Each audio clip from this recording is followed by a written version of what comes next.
Selamat sejahtera and very good day to our lecturers and peers. Welcome to our presentation for TAX542 Group Project 1. Today, our group present a comprehensive role-play of the landmark Malaysian corporate tax cases, which is Ketua Pengarah Hasil Dalam Negeri versus Watson Personal Care Store Holdings Limited in 2023. Our presentation is meticulously structured to address the statutory framework of transfer pricing, corporate governance, and the article professional benchmarks required in modern tax practices. Let us begin with the historical background and transaction chronology of the case. Alright, as the Corporate Finance Director of Watson, let me clarify our intra-group financial arrangement. Back in the 2003, our company required capital funding to acquire a substantial block of share in the Watson Malaysia. To facilitate this, we secure an intercompany loan totaling in the USD 36,842,335 from our related offshore financial entity in the Watson Labuan.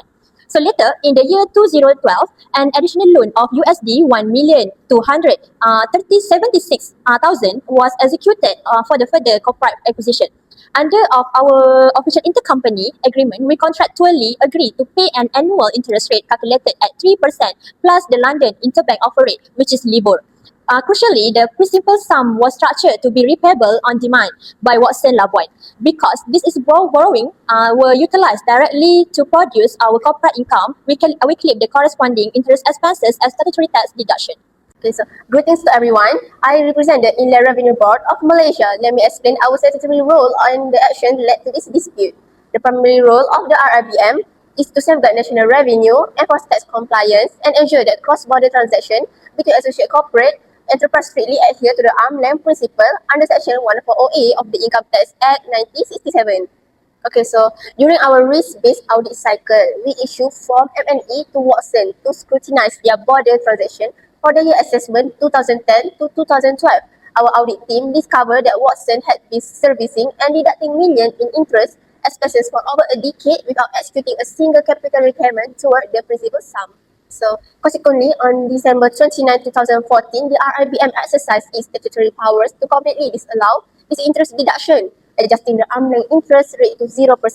We issued notice of additional assessment under Section 140A and the Income Tax Transfer Pricing Rules 2012, raising a total tax adjustment exceeding RM 4.4 million along with the substantial penalty under Section 113(2).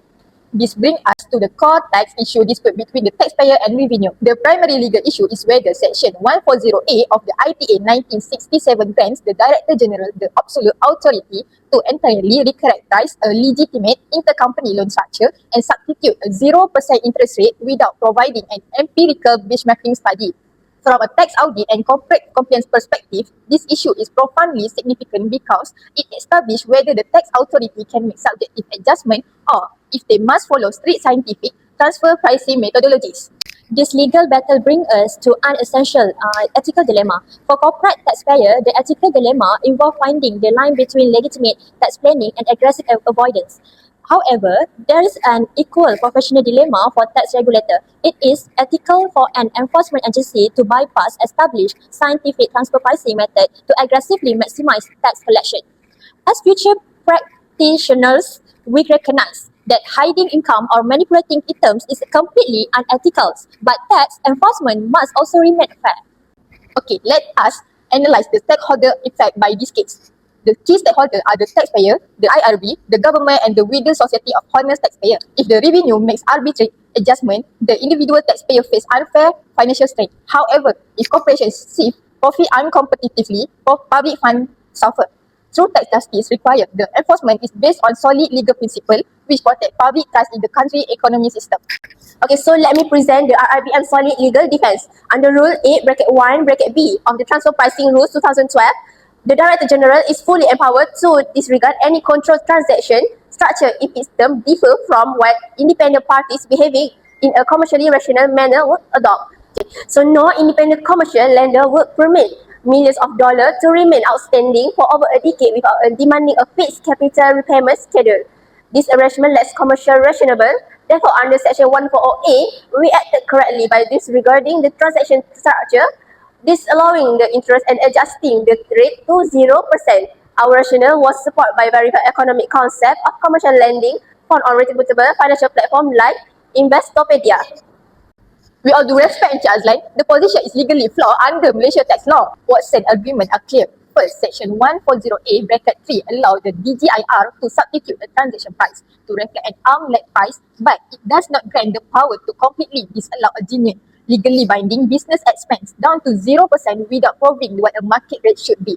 Second, the intercompany loans that are repayable on demand are a standard, commercially rational structure utilized globally by conglomerates to maintain treasury flexibility. Furthermore, during the cross-examination, the IRBM admitted that they did not conduct function, asset or risk file analysis, nor did they compile a localized benchmarking study of independent companies, relying on an online article from Investopedia instead of conducting statutory benchmarking fails the professional standard required of the revenue.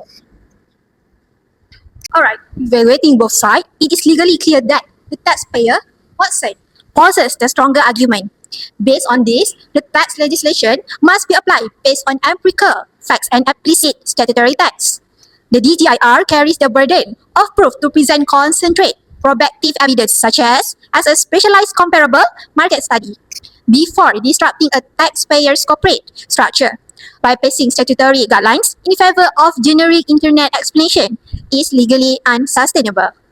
Alright everyone, let us review the judicial verdict delivered by the High Court.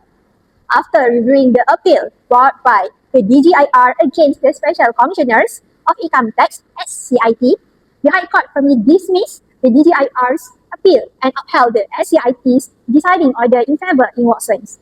The court ruled that the revenue had failed to justify why 0% was a valid arm's length interest price. Right.